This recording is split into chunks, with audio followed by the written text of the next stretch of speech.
Watch this. It's Friday. You made it through the week, and we are excited to give you the 208 and the snow-filled end of the week. All right, during the legislative session, we usually put the big names center stage, but today we're going to highlight the faces behind the curtain at the Capitol who keep the show running.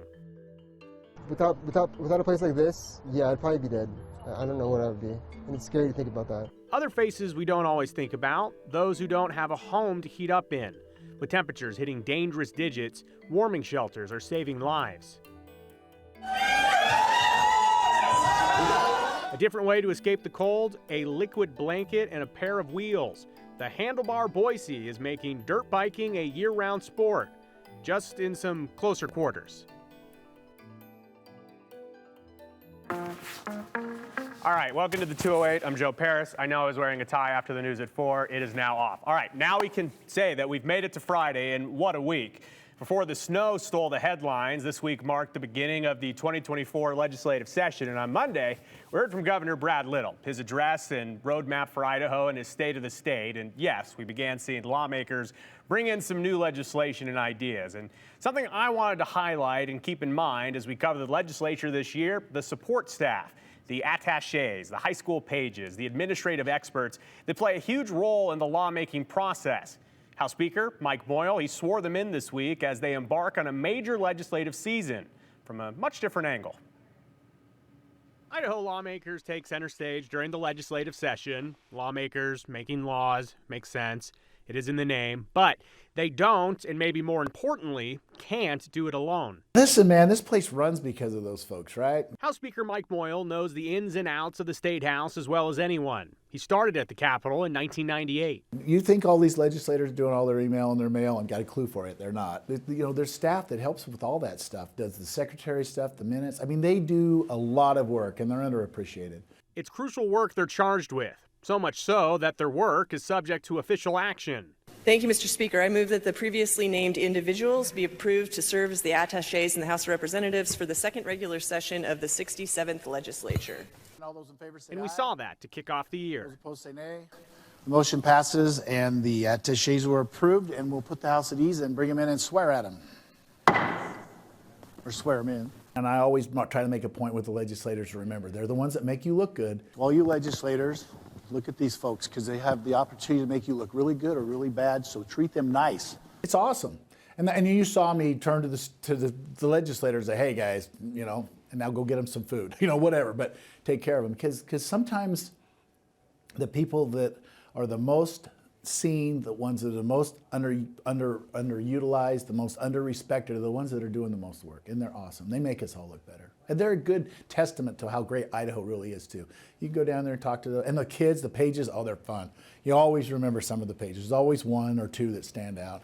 And I get a chance to take them to lunch and talk to them and visit with them, take them to fun, and it's just awesome. They're good people. Repeat after me. I do solemnly swear. While they may not get attention in the same form as lawmakers, Moyle makes it a point to make sure they are all appreciated. They're our family.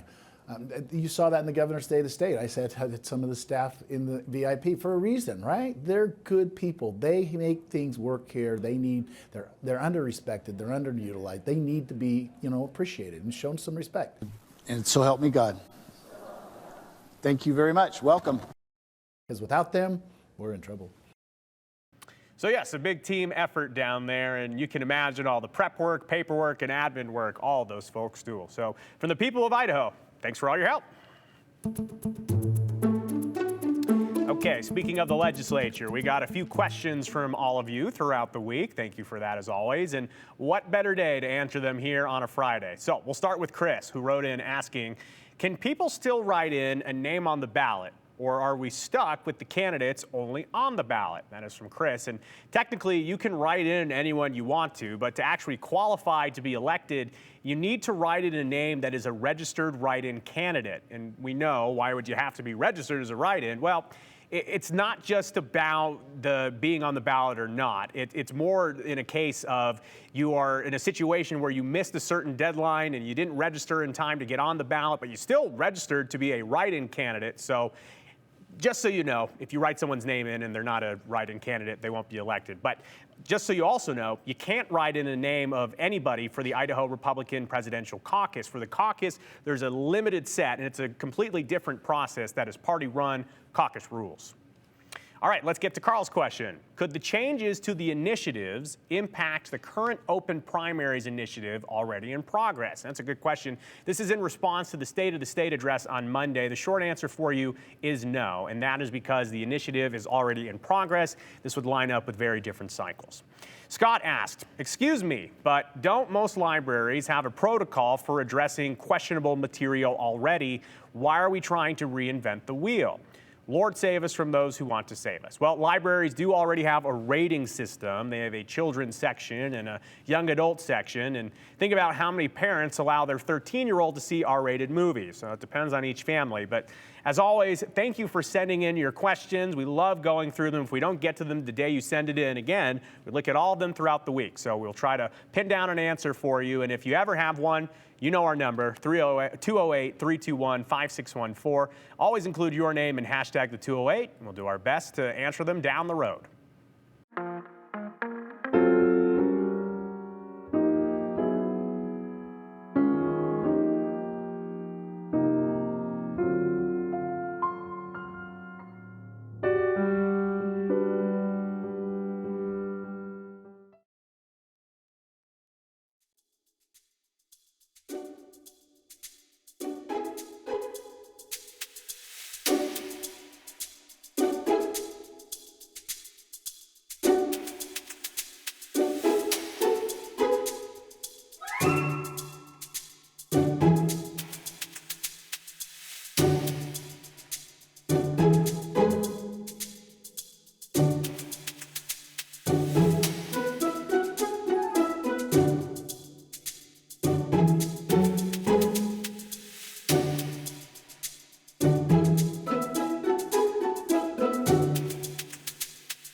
Well, the cold temperatures, they can be a lot of fun to go outside and play with, and it can all be very exciting, the winter nostalgia, but cold temperatures and plenty of snow cause an equal amount of trouble, especially for some of our most vulnerable populations. And that includes people who are experiencing homelessness. Multiple warming shelters are busy across Boise, and for many, it's literally a lifesaver. Andrew Bartline explains why. The snowfall overnight builds into a bigger storm. But these days in the cold, It's a night-by-night basis kind of thing. it's piling on to another battle. Because of my bad choices and my addiction, Luis Torres wages against himself. I'm trying my very best to make something of my time here. The Corpus Christi House daytime shelter, it keeps boots dry and hands warm. If places like this didn't exist, I honestly don't like to think about where I would be at, because honestly, I probably wouldn't be here. I would probably be dead, to be honest. You see that small black briefcase to the right? Yeah. That's everything So- he owns. This really humbles me. This brings things back to like where I have nothing basically again. The state released Luis from jail a few months ago. He panhandles, but adds the most value is found at the shelter. Resources for my addiction with my recovery. This time of year, Mission is to provide dignity to the homeless. Rowan Ola says the need swells. Yes. Guests can double on any given snowfall, along with demand for service. We provide showers. We provide a warm, safe place to be. We provide personal laundry services. But mostly, they provide Louise Um, hope. like every day I'm in here, I'm in the computer room over here. They have a computer lab. I'm in there and I'm looking up for jobs. And if you want it bad enough, you'll take it and you'll get it. Because Louise says this isn't forever, it's just for now. When I get back on my feet and when things are good again, it's gonna give me a new perspective on life in general. The battle. He's just one of hundreds seeking shelter. Shelter from the storm outside. Shivering my bones off. It provides a safe space to confront the personal battles on the inside. It's good to have people behind your back and people to lift you up, especially when you're at your lowest. Our Path Home provides a comprehensive list of all the warming shelter resources and locations in our area. It includes the 3 shelters we mentioned earlier, kind of near the city center: Boise Rescue Mission, Corpus Christi, and then of course Interfaith Sanctuary. Also includes downtown YMCA, downtown Library, and Cathedral of the Rockies in the North End neighborhood. Corpus Christi, Joe, says they see about 100 people on a normal day. And when it gets really cold, they can see double that, 175. It kind of fluctuates. But yeah, as the temperatures drop, a lot more people go in there trying to stay warm, and they're not the only ones. I imagine it's a similar story across the several other shelters in the area. Yeah, and I also know for our friends up in North Idaho, the St. Vincent de Paul shelter there is really the only warming shelter up in the North Idaho area. And, you know, when they get to capacity, they get to capacity. And it's a difficult situation, especially with what Sophia Bliss is forecasting and our weather team is forecasting. I mean, single digits next week. So, all right, well, let's get right to Sophia right now. And Sophia, we were just talking about the dangerous cold. How about the snow? We will be seeing more snow, and Joe, we saw some of that stack up in valley locations. Anywhere from 1 all the way up to 6 inches of snow were spotted across Treasure Valley spots. We still have some of that snow falling over towards the Magic Valley, but I want to do a quick check of the roads just so we can see what's actually happening outside. Roads are mostly dry as we look to the Treasure Valley, but as we get it closer to the Magic Valley, you can see the roads getting a little bit more looking like they have a bit of ice on them, and then towards Twin Falls, they look a little bit more on the wet side. Temperature is 22 degrees. So even with the efforts of road crews, there's probably still some patchy ice out there. But the good news is, for the most part in valley locations, driving looks to be okay as of right now. The mountains, it may be a different story. We've had avalanches, road closures, and even, again, more snow stacking up. And so as we look towards what we're expecting for all the way through tomorrow, we can expect the heavier snow totals to shift more away from the mountains, more towards valley locations. We'll also continue to see times where we have the visibility limited because of the combination of the wind and snow. And of course, all of that will make driving difficult at times because behind this snow, we have some very cold air. So we'll continue to see ice build up after this snow. So here is our Arctic front. Right now, you can see all the snow happening in front of it. But then as we look at the temperatures, you can see that this front is continuing to move to the south very slowly. Temperatures are changing now because the sun has set and we're seeing things cool even more so. But because of this Arctic air, we have a variety of different alerts that are in place. So we're going to peel back the layers here. We have a blizzard warning that's in place for areas to the south, southern Idaho, and you can see that includes Twin Falls and areas to the north. We also have a winter storm warning because we could see some heavy snow likely in valley locations. But if we look at what else is out there, at least through the weekend, we have a wind chill warning for areas of the central mountains because the combination of that very cold polar air with the wind could make it feel like negative 40 degrees. And we also have an avalanche warning in place, also winter weather advisory. So a lot of alerts out there because of the snow and the cold.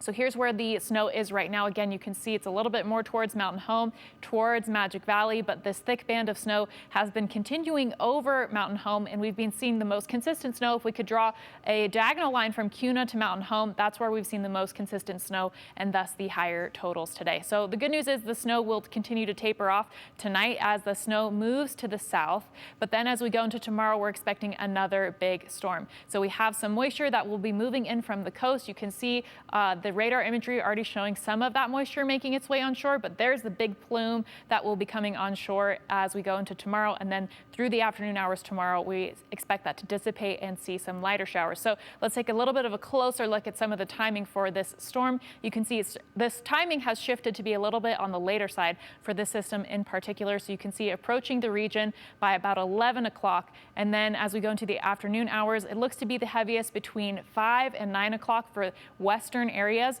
And you can see by 4 o'clock things picking up a little bit more, really getting going around 7 in the evening hours, then slowly picking up in some of those mountain locations. So you can see these more dark colors are where we're expecting those higher totals. So interestingly enough, the mountains are not favored with this track in particular.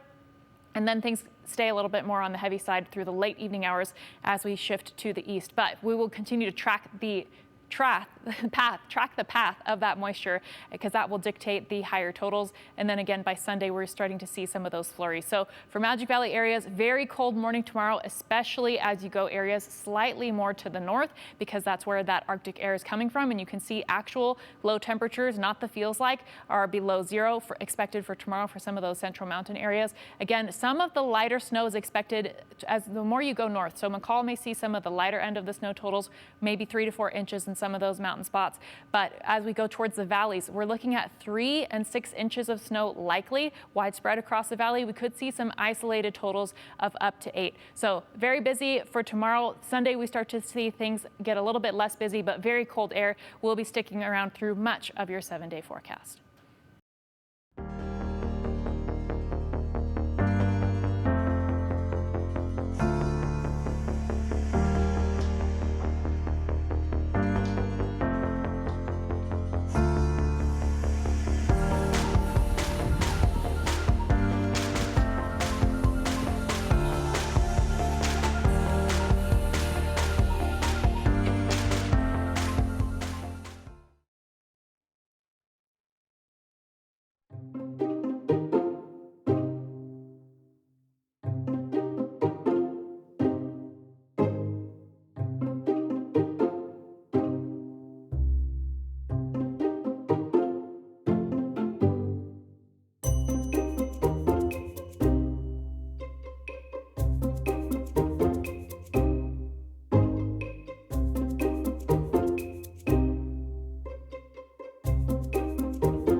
It's kind of cool to feel like you're controlling the elements, so it's a nice little beach in Idaho. Something so Idaho, beating the blizzard by building a beach. We highlighted the Handlebar Boise's ingenuity last year when they poured 32,000 pounds of sand into their bar. But this year, the Boise Bike Bar busted out something different. They transformed the inside of the bar once more to a dirt-filled oasis for pedal pumpers to compete. That's right.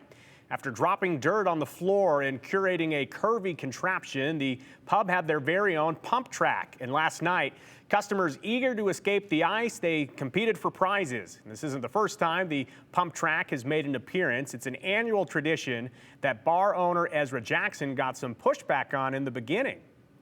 I've always been into bikes. You have a bike bar, and then you run ideas past people, and then they tell you, that's a bad idea. Then I kind of like doing those bad ideas because they turn out pretty well. So that's a good bad idea, right? So this year, Moto1 KTM donated a brand new bike, and to play, pedalers get 1 lap to gain speed and then 2 laps with no pedaling. The fastest time wins, and one of the donated bike builders and pedal pump competitors, Dennis Pecendeno, said that it's a great place for bikers of all kinds to cross over in the cold.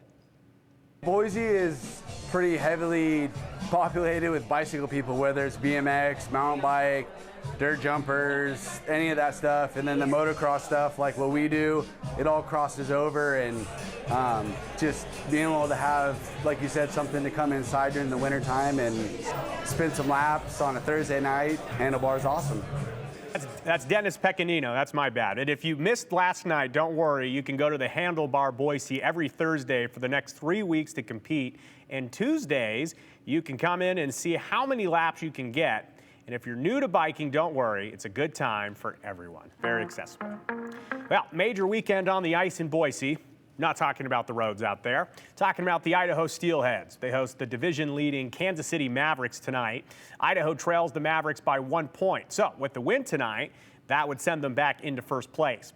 Steelheads were on the ice this morning ahead of the 7:10 puck drop tonight. Steelheads coming off a tough overtime loss Wednesday night against KC.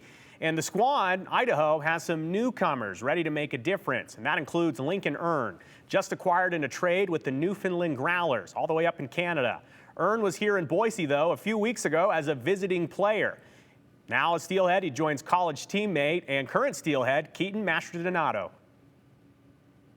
Really close. We were classmates, so I have a ton of good memories with him.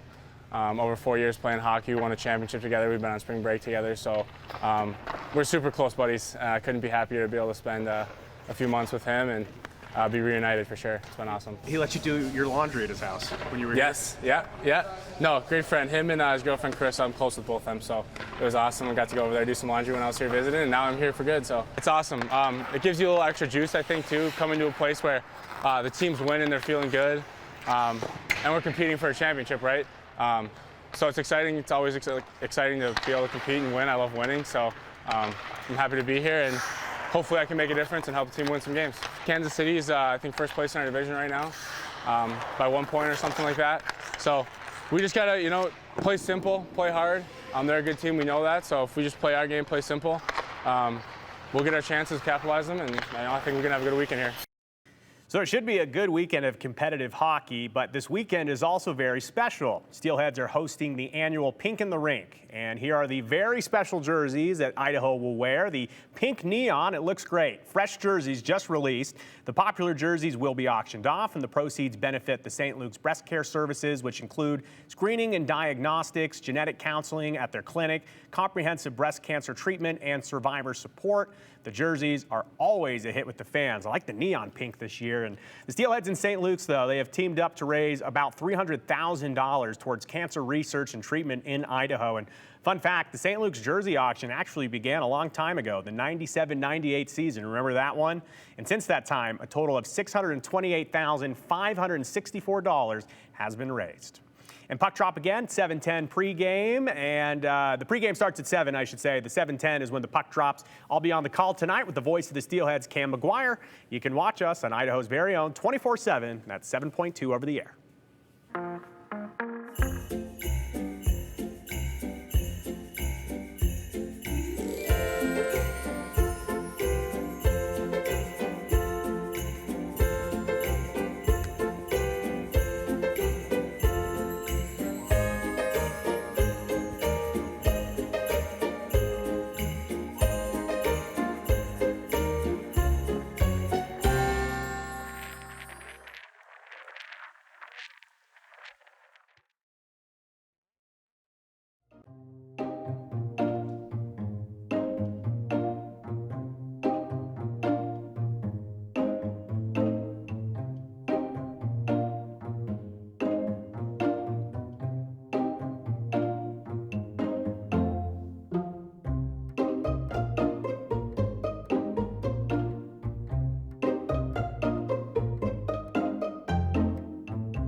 All right, some of your comments to end the week. Let's see what you had to say. This person says, I agree with Scott's statement about the library issue. The Idaho Republican Party wants us to believe that they know what is best for us, and we are unable to make decisions for ourselves. That's John from Jerome. Thanks for the comment, John. This person says, the Handlebar is my kind of biker bar. That's Jack in Boise. I agree. That's a great biker bar. A big shout out to Larry and his remarkable staff of St. Vincent de Paul in Coeur d'Alene up in North Idaho. The Treasure Valley should take a page out of their playbook in housing homeless persons during bad weather. Yeah, a lot of great work going up in North Idaho at St. Vincent de Paul. We profiled them yesterday on our newscast. Glad we were able to share that. This person says, kudos to ACHD for clearing roads this week. They even made passes through some neighborhoods. That's Cindy in Boise. Yes, ACHD, they were running those 24-hour operations as we await another round of cold and snow through the weekend. Let's actually take a look right now at your 7-day forecast. Sophia was forecasting for us earlier in the hour that snow is likely going to be heavy at times this weekend, but outside of the snow, the cold temperatures, single digits, as well as the wind and the wind gusts, the wind chill, can make for a very dangerous combination. So check on your loved ones, especially people that live by themselves. Make sure you remember kids and pets, they have a harder time outside in the cold. It may be fun to get outside for a few minutes, but again, with the cold temperatures and the wind, it will be dangerous, and our team will be following this for you. Of course, next on the news at 6, and then tomorrow morning on Saturday Morning News. We'll see you next week.